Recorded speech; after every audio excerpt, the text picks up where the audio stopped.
Why does the long-term care discussion deserve consideration as part of a comprehensive financial plan? Here to talk with me about that is Rona Loshak from Karp Loshak Long-Term Care Insurance Solutions Brokerage. Welcome, Rona. Hi, nice to be here. Nice to have you here. So before we get started, for the benefit of our viewers who may not be familiar with you and your work, do you mind giving us a brief overview? Sure. My partner, Natalie Karp, and I started Karp Loshak Long-Term Care Insurance Solutions about 14 years ago because we felt there was a opening in the market or niche in the market, especially for women and for people focusing on long-term care needs. That is all we do. We don't do DI. We don't do Medicare. We just focus on long-term care, but our goal is to be affiliated with every single company and carrier out there and to know long-term care inside and out. There's not a carrier out there or plan out there nationally that we're not familiar with or affiliated with. So we're nationally based, and that's very important because all the plans are different from state to state, and even within the carrier in the same plan, different among states. Right. And we work with all the different types and plans that are available in the marketplace. That's our goal, is to be agnostic and to work with clients and their advisors. Right. So you recently spoke at the AICPA Engage conference where you talked about long-term care insurance. And I'd like to first start with why this discussion around long-term care, why it deserves consideration as part of a comprehensive financial plan today, more so than ever before. Sure. There's basically four main reasons. One, the first reason is longevity. We're living longer lives. Everyone knows that. Obviously, there's been this blip in the life expectancy due to COVID, but for the most part, due to medical advances in healthier lifestyles, we are living longer. Also, if you have any kind of an income, a household income of over 100,000 or more, you're more likely to live even longer because you have access to better medicine and doctors. And so what happens the longer you live, you're more likely to develop chronic conditions. It's actually the opposite when somebody calls me and says, I'm 85, I'm healthy, I don't think I'm going to need long-term care. And I'm like, you are the reason why people need long-term care, because what happens is the chronic conditions of aging, Alzheimer's, broken bones, falls, things like that. So that is why the longer you live, the more likely you'll need long-term care and the more likely you'll be living alone. When you live alone, the more likely is you'll need help. You'll have to bring in some help or have to go to possibly an assisted living to get that help. The second reason is really family dynamics. Many of us are going to be solo agers, especially women. Women live longer than men. What happens? You need help then. Your children are not around to care for you. Your spouses, women, and everybody is working now. They have children and care needs of their own. People don't live nearby anymore. There's more blended families. What happens when there's a blended family is no one's in charge, everyone's in charge. The great divorce has really caused a lot of long-term care issues.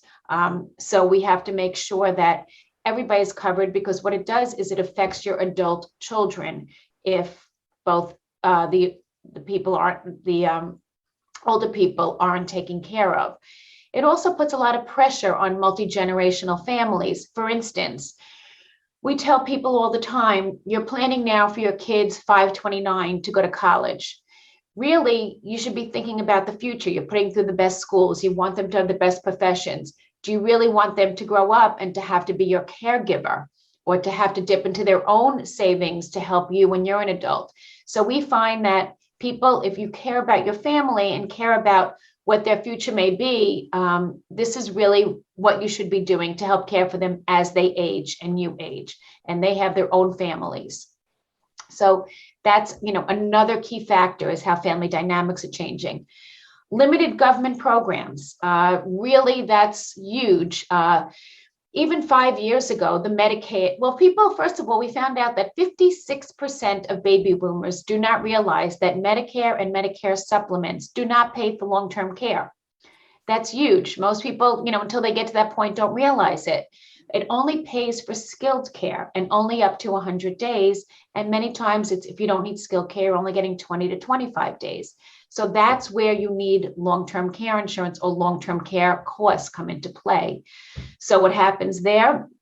Then people say, well, if the government's not going to pay for that, what about my grandma was on Medicaid? Well, that's gone out the window. That whole program has changed. It's managed Medicaid. Not only are there longer look back periods for nursing home, but also to get home care. And in order to trigger a long-term care insurance benefit, just to get the facts straight, you only need help at 2 out of 6 activities of daily living. And the activities of daily living are bathing, dressing, transferring, toileting, continence, and eating. Once you need help bathing and dressing, your policy kicks in, or you need supervision for cognitive impairment. And the conditions do not have to be permanent. With that being said, in order to get Medicaid benefits, okay, Medicaid is a government program. So there's the financial, I made myself poor, and then there's the medical trigger. The medical trigger is much, much harder to qualify for. They are not sending somebody to your house because you can't bathe and dress yourself for an hour. Okay, the money is allocated, the resources are allocated to those who need it most, 5 out of 6, 4 out of 6. Now it's law in some states, you must have 3 out of 6, and you're in pretty bad shape by then. So if you're a solo ager, Medicaid is not going to be helping you. Of course, it's there for the people who need it most, and those are the people who are at poverty level. There are a lot of costs involved with if you are a mass affluent person, which is basically someone defined as you have about $2 million or more in net worth, then it costs you more to actually go in Medicaid. You're going to lose, I could go through all the reasons, but basically you're going to lose a step-up basis when you transfer money to the kids.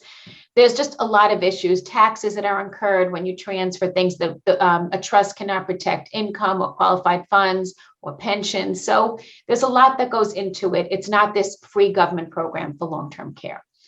So people say, well, how am I going to pay for these big costs? Because they expect it's going to be in about 15 years, 600,000 a person, and in 30 years, 1.2 million. So people say, I'll self-fund. I'm going to self-fund. And that used to be the paradigm many years ago. Oh, I have a certain amount of money, I'll self-fund. But what they're realizing now, and we work with very financial advisors who work with very high net worth people, it just does not pay to self-fund. When you're self-funding, if you're going to put money into any kind of investment, you'll have to pull money out and pay taxes on that. Okay. When you get a long-term care benefit, there's no taxes on that benefit. So if you were going to now, let's say, pay $85,000 for a nursing home, you would have to pull out, for instance, $125,000 from an investment. Okay. Second thing, that money could be making money, and you might need that money in your retirement account to be paying for legacy or a surviving spouse.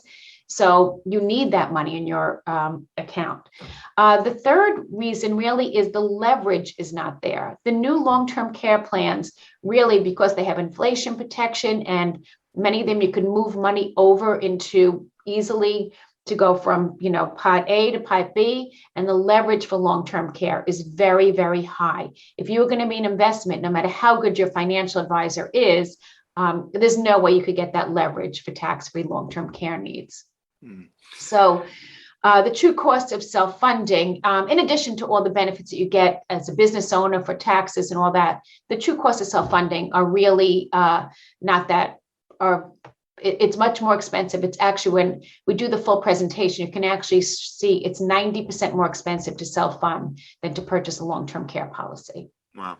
So, Rona, those are 4 great reasons why someone should be talking about long-term care as part of their financial plan. This is just part 1 of a 2-part program where the second part, we'll be talking about many of the solutions that folks could use to fund long-term care, like insurance, like hybrid policies, et cetera. So we'll look forward to that segment next time we chat. Okay, sounds great.